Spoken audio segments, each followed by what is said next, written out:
I'm going to be reading the story When the Wasps Drowned by Clare Wigfall.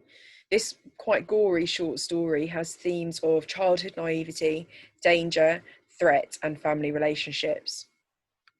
That was the summer Therese stepped on the wasp's nest and brought an end to our barefoot wanderings, when the sun shone every day and everybody commented upon it. Old ladies on park benches, fanning themselves with well-thumbed issues of Women's Own, would sigh, "Oh, isn't it hot?"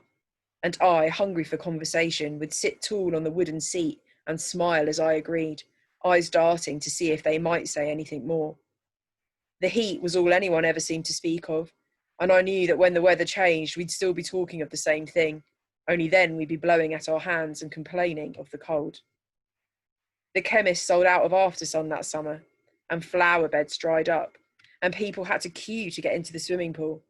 With towels hung over their arms or squashed into carrier bags, we'd see them waiting along the wall outside, listening to the shouts echoing on the water within, envious of those who emerged coolly with hair slicked back and eyes pinkened by chlorine, carrying bags of crisps from the vending machine.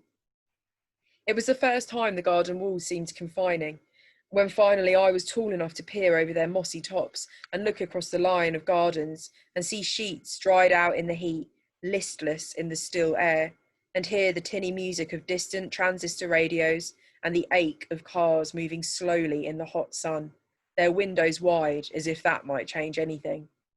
That was the summer they dug up Mr. Mordecai's garden. We heard her screams from inside. I was standing at the sink, barefoot on the lino, washing up the breakfast dishes, soaping them lazily as I watched the light play on the bubbles. Tyler was curled under the kitchen table, pushing a toy truck back and forth, smiling at the rattle of its metal wheels. Her screaming, the way it broke the day, so shocked me that I dropped a glass, which smashed on the tap and fell into the dishwater below. She was running in circles round the garden, shrieking, a halo of angry wasps blurring her shape, her pigtails dancing. For the first few moments, I just stood, mouth agape, watching her through the grime of the kitchen window, not wanting to go anywhere near Therese or all those wasps. As I ran to the back door, Tyler rose and toddled after me. I remember him laughing as I turned the hose on her. He thought it all a joke. Dripping with water, her sundress clinging to a polka dot of red welts, Therese continued to scream into the afternoon. Around her on the grass, wasps lay dark on their backs, legs kicking, wings too sodden to fly.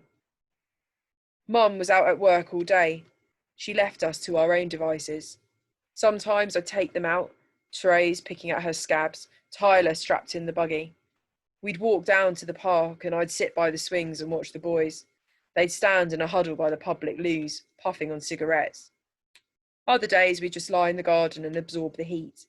I'd fashioned a bikini from a pair of pink knickers and an old vest, which I'd cropped just below my nipples. I had a pair of green plastic sunglasses I'd bought at the corner shop and the yellow flip-flops Mum now insisted we wear. I'd sunbathe while Therese scoured the grass for wasp corpses.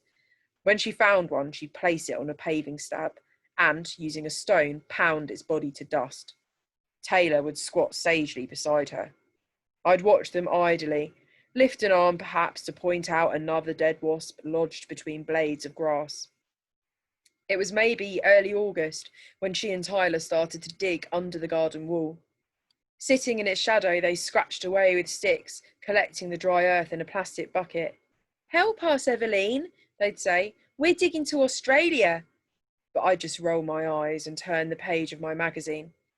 The task would occupy them for a while, and then they'd come and loll next to me, Tyler flat out on his stomach, snuffling as the grass tickled his nostrils, Therese plaiting together thin strands of my hair. So we'd lie and wait for Mum to come home, her uniform sweaty round the edges. Then she'd sit, her legs up on one of the kitchen chairs, complaining how her feet were swollen, watching as we prepared the fish fingers or chicken nuggets. In the heat, everything seemed an effort. There was a day I remember. I was lying on my side, eyes closed. Therese, finished her digging, was flopped next to me. One plump arm was curled in a damp embrace around my knee, and she was breathing hotly against my hip. I opened my eyes in a slow squint against the sun. Therese's other arm was flung out above her head. It was the glint that caught my eye. I only saw it as she jerked her hand at the buzz of a fly. Wedged on her thumb was a thin gold ring studded with small diamonds. There was dirt lodged between the stones, but still they caught the sunlight and glimmered. At first I didn't react. I just lay there watching. "Trace," I said finally, "where'd you get that ring?" "Found it," she sighed. I heaved myself up by one elbow and took her hand in mine to look more closely at the small piece of jewellery.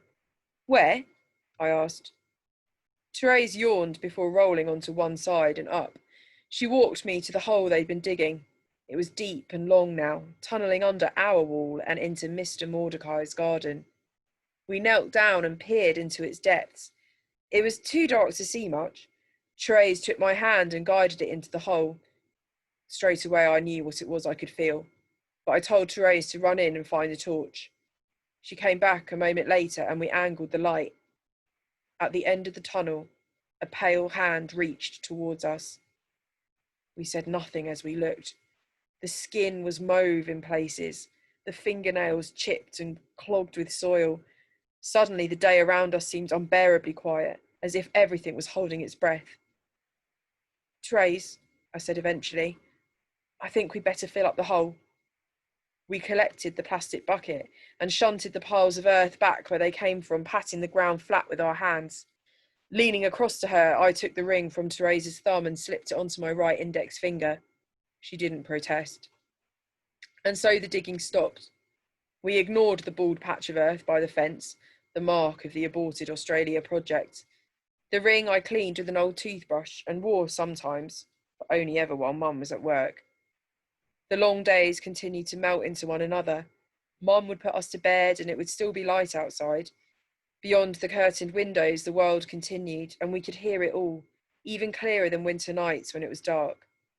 Tyler and Therese were too hot and tired to feel they might be missing anything, but I would lie awake under the sheets, listening to the street and the muffle of Mum's radio downstairs. One night, Therese woke crying from a bad dream. She padded through to Mum's room and I could hear them across the landing. Mum's voice comforting and sleepy, and Therese's diluted by her tears. "And I was watering the garden, Mum, with a blue watering can, and it started to grow. Sleep now, my love, shh." I wanted Mum's gentle shush in my own ear. When I closed my eyes, I could see Therese's dream, the arm growing up through the soil. The holidays began finally to peter to a close. The days were still stifled by the heat, and at a loss as to how we might fill them, we'd even begun to miss going to school. Very occasionally, Mum would leave sweet money. Then we'd buy Smarties, lick the shells of the red ones, and rub swathes of scarlet food colouring across our lips. That's what we were doing when we heard the doorbell ring. I flip-flopped through the cool of the house to open the front door. A man and a woman stood on the step. "Is Mum or Dad in, love?" As she asked the question, he peered over our shoulders into the hallway. I blinked up at them through my sunglasses. Therese and Tyler were both clinging to my bare legs, Tyler fingering the elastic of my bikini bottom. Pouting smarty red lips, I told them Mum was at work, wouldn't be home until 6, and I held my right hand behind my back. The woman bent towards us and smiled. I tried to stand taller. "Maybe you could help us then. We're from the police. We just wanted to ask a couple of questions." She held out a photograph of a late teenage girl. A holiday pic.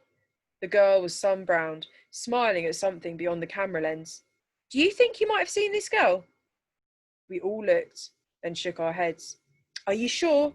She held the photo closer. "You wouldn't have seen her on the street or anything?" We all shook our heads again.